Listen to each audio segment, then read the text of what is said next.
Hello and welcome to Partially Redacted, a podcast where we discuss data privacy engineering and related topics. I'm your host, Sean Faulkner, and today I'm joined by Osvaldo Banuelos, a lead software engineer at Skyflow, and we'll be talking about encryption key management and its role in modern data privacy. Osvaldo, welcome to the show. Hi, Sean. Thanks for having me. Awesome. So before we dive too deep into encryption key management, let's start off by having you introduce yourself. So who are you and what do you do at Skyflow? Sure. So as you mentioned, I'm a software engineer here at Skyflow. I lead the privacy preservation team, which owns the encryption, key management, and tokenization stack. Awesome. So I think, I think it's always interesting to hear about someone's career path. There's, so many different journeys to people working in tech and in software engineering fields. Can you share a little bit about your background from where you started your engineering career to where you are today? Certainly. So I've been in the software industry for a decade. I started off designing and implementing Linux kernel drivers for Android devices. Then I pivoted onto the backend domain to build cloud services. First for data ingestion use cases, and now for data privacy. That's quite the spectrum of things, starting out with Linux kernel drivers and then moving into the cloud and now into privacy. How is it that you've been at Skyflow for, I believe, 2 years? How did you end up getting interest in working on a product focused on data privacy and move into that space? That's an excellent question. So I think serious programmers, tend to do their work with some level of security and privacy in mind. Developers don't want to be responsible for compromising the trust in the brand or the product that you represent. But to be specific here, so my first gig, right, working as a kernel developer, the features that we developed were in C, and so that's a low-level language, gives you a lot of flexibility to optimize for your machine constraints, and that comes with some trade-offs, right? You're responsible for managing your own memory, and so this is relevant because it turns out that a very large portion of critical vulnerabilities, as reported by Microsoft, Apple, and Google, they are memory management related issues. So things like buffer overflow or string manipulation are often exploited by malicious actors to gain either illegal access to a system or leaks sensitive information within the system. So I think from that point of view, where I started very low level, bare metal type of development, I was very exposed to safeguarding data and making sure that what you're writing is sound. And then my second job, working for a big data company, ingesting data, we also had to keep this in mind. We couldn't just ingest the data. We had to clean it. We had to de-identify and drop the PII before we could store it. So I think throughout my whole career, there's been some exposure to privacy in that sense. I think now that there is or at least I see a very big shift from legacy systems to cloud computing. I think that data privacy is very important, and the amount of data that is going to be stored on the cloud continues to grow. So I think that this area is just it's an area that I wanted to explore. Yeah, that's amazing. I really like this perspective that you had through your career of starting with these low-level issues and then moving into cloud and kind of seeing that full path of data management from something that's potentially happening on-prem, very low level, all the way to massive scale that we're dealing with in the cloud. And I remember when I started my engineering journey, we used to hear about buffer overflow exploits and hacks all the time, and it's something that I don't think is on my radar the same way it was 20 years ago in the on-prem days. But it's nice to kind of hear your journey through both the problems that you have managing memory all the way to the cloud. So encryption is the topic we're kind of diving into today, and particularly key management, encryption key management. And obviously, encryption is a widely used technique. Most modern engineers have at least some high level understanding of encryption. But for those that are perhaps maybe a little less familiar with it, or it's been a long time, what are the fundamentals of encryption? Sure. So encryption is a process that transforms data in readable format. So this is also known in plain text in the industry, and it turns it into an unreadable format, also known as ciphertext. And this is a mechanism to prevent folks that don't have access or that shouldn't have access to the data to not be able to see that plain text. So by the same token, decryption is the process of reversing that encryption process. And the crucial part here to highlight is that you need access to the encryption key that was used when the data was originally encrypted. Right. So, encryption and cryptography, these are, concepts that have been used for a long time to protect sensitive data. And it's a core piece of technology, especially when we talk about things like data privacy, securing sensitive customer data. And as you mentioned, encryption is this two-way transformation where if you have the key, you can decrypt the data and see the original values. So what is the process to protect against the key being leaked and essentially rendering the encryption ineffective? So there's been development in terms of where these keys get managed in the cloud. A very commonly known concept in the industry is a KMS, which is a key management system. And this system essentially provides a centralized place to manage the lifecycle and permissions of how these crypto keys get used. So one of the major components of a modern cloud architecture is leveraging these KMSs that have gone through security and quality controls. They get audited for compliance for different regimes like PCI, FIPS, and HIPAA.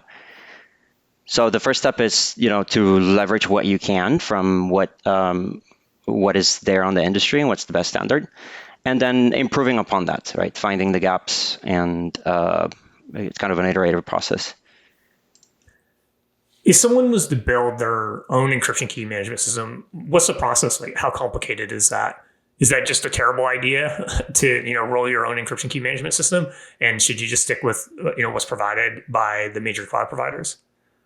So building your own KMS takes quite a bit of resources from an engineering standpoint. So I would say it just depends on what your use case is. If you have specific business use cases that require you to host, for example, the key in your own, like on-prem, and you would have to basically build some control mechanisms on top to manage that data within your infrastructure. So that I can see there's some advantages to building your own. However, for a very large portion of folks trying to integrate their existing services, I would not advise you to attempt this, mostly because of the cost. So you don't want to spend your resources on this. Right. Yeah. Most engineering teams want to focus their precious engineering resources probably on the things that are actually going to deliver ROI and customer value to the business, and not necessarily on managing encryption keys. But in terms of encryption key management lifecycle, how are keys in a KMS generated, stored, recovered? Like, what are the components essentially of an effective key management system? Right. So there's several steps on the life cycle of a key. As you mentioned, generating is one of them. That's the first step. So how do you create the cryptographically random numbers, your array of bytes that get used that represent the key? So you want to make sure that you're generating sufficiently long key length, as it takes longer to crack that key in the event that someone's trying to brute force it. There's also a process of registration. So once you generate that key, In order for it to be useful, you have to have a mechanism to link it within your system. So when you're trying to decrypt a specific piece of data, you have to be able to locate the key and know which key is the right key for the right data. So there needs to be some mechanism to store that information in your system. Third is storage. So the plain text of the key that needs to be put in a safe environment.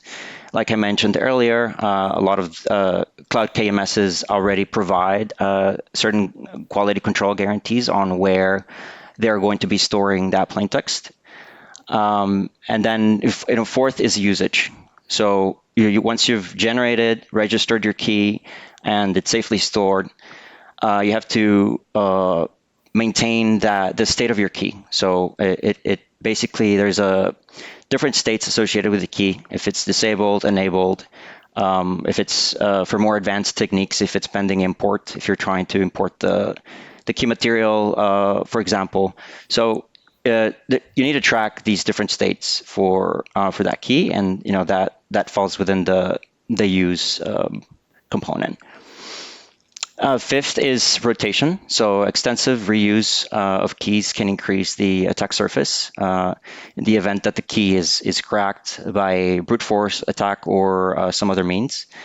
And this only makes sense, right? So if you don't rotate your key, then the amount of data that you're encrypting with a given key will just increase, and you want to mitigate that by rotating the key periodically. Another component is destruction. So there are certain use cases. Let's say in our case, we're deleting the vault, so we no longer want to store data. And there's no reason why your infrastructure needs to be paying for that key. And in fact, there's some compliance requirements where you have to be able to prove that the key has been deleted, and obviously you can't decrypt the data once that's done. Recovery is the last component. So if there is some kind of issue in your infrastructure where the key gets accidentally deleted, then that's a huge problem, right? Because you've already you have this data that's been encrypted, and so there are certain recovery mechanisms. So if you have some window of time where you can revert that operation and put the key back in an operational state. Hey, it's Sean, host of the show you're listening to. First and foremost, I hope you're enjoying the interview. And if you are, please support the show by subscribing and leaving a positive rating and review. And if you want to keep the conversation going, join our community at skyflow.com/community. Okay, that's it for me. Now back to the show. So as you mentioned, key rotation is one of these essential components, and and it makes sense. Like the longer a key sticks around, then the bigger the potential attack surface. It's just like a password for your email. You want to change those things up from time to time. How often should a key be rotated? What's the best practices around that? And do KMSs generally provide this functionality out of the box? Yes. So major cloud provider KMSs will have some level of rotation. In fact, recently, and early this year, a major provider switched their schedule. So this used to be master keys were rotated once every 3 years, and they've lowered this to once a year. I think for what we offer in our platform, we want to make that even more configurable for our customers. So if you are very paranoid and would like to have greater control, we have finer granularity to control that through our API. How are access to a KMS? How is the access to a KMS locked down in terms of not allowing essentially anybody to access the KMS? There is a concept called IAM, which is Identity Access Management, and the common technique is to provision roles that have specific access to use your KMS APIs. And so then you'll grant a specific service access to use this role, to assume this role. And only having the correct credentials and authentication mechanisms to assume that role, then you can modify the state of the KMS. And then generally, who within an organization is typically responsible for key management? You might be using key management for various encryption keys. Like, does that fall to the security team, or is that the responsibility of maybe the application engineers, or some combination? I think it depends who you ask. So if you're talking to an application developer, then clearly there's some responsibility there to make sure that they are following standards.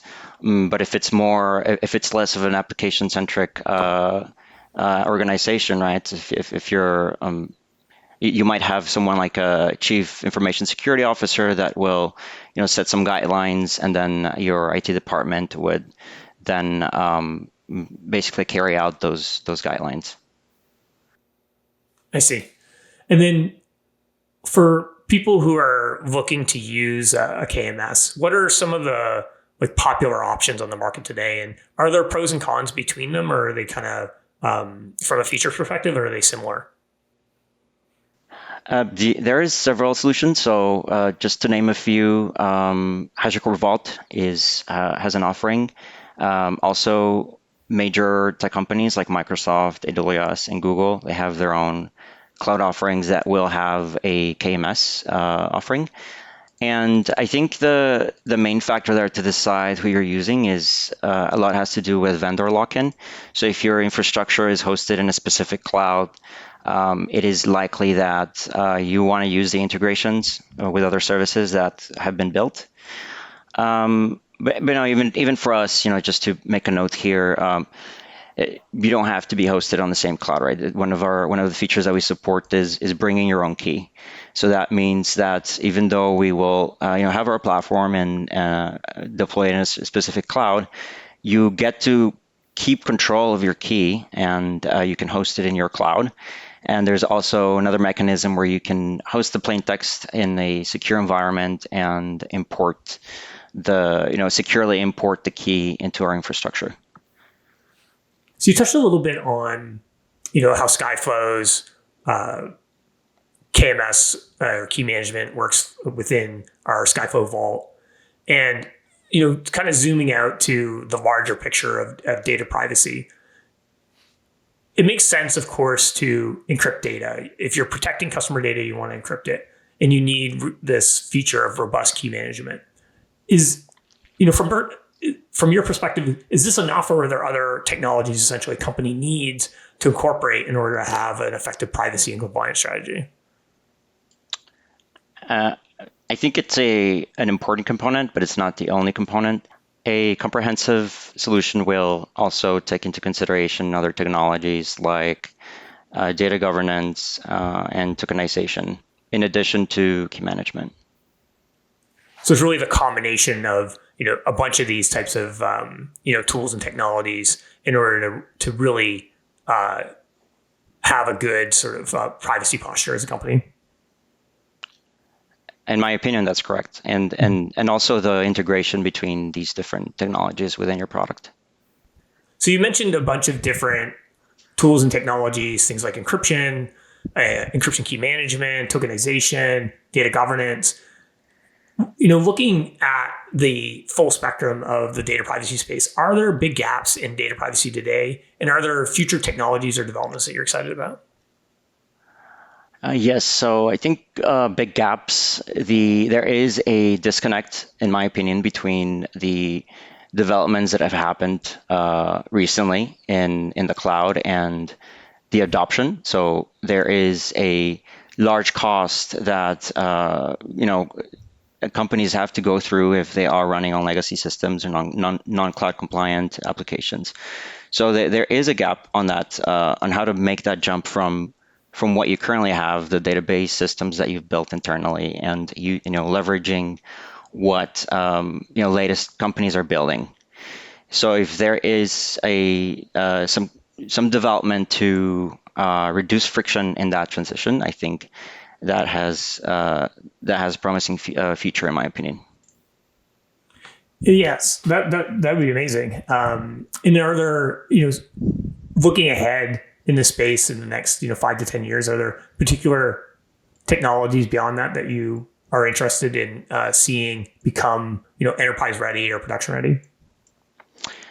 There are some theoretical concepts like differential privacy, multi-party computation. So some of these technologies are still in research phase, and it's yet to be seen what production use case they can handle in terms of scale. But there is some research happening on these two fields. And if somebody listening to this wants to learn more about data privacy or maybe even pursue a career as an engineer in the privacy space, what would you suggest their sort of starting point are? What are some resources that they could leverage to kind of start to learn more about this field? Sure. So I think my experience has been kind of unique in the sense that it didn't really go right for privacy, right? I think there was some natural transition and interest that I built. But if you are actually interested specifically in this area, there are many online courses. So you can go through these websites and take formal education on data privacy concepts. Then it also depends on where you want to specialize. So if you're trying to do development or compliance, then you would further narrow down on that interest of yours, and kind of explore resources as you figure out what it is that you enjoy. Awesome. That's great advice. And do you have anything else that you want to share at this time? No, just thanks for having me on the show, and I'm excited for the future of data privacy. Great. Thanks so much for coming on the show, Osvaldo. It was really fun. I think it's an interesting conversation, and hopefully a lot of people find this useful. Also, you wrote a great blog post on this topic, which we'll include in the show notes. So thanks so much for sharing your expertise today. Sounds good. Thanks. Take care.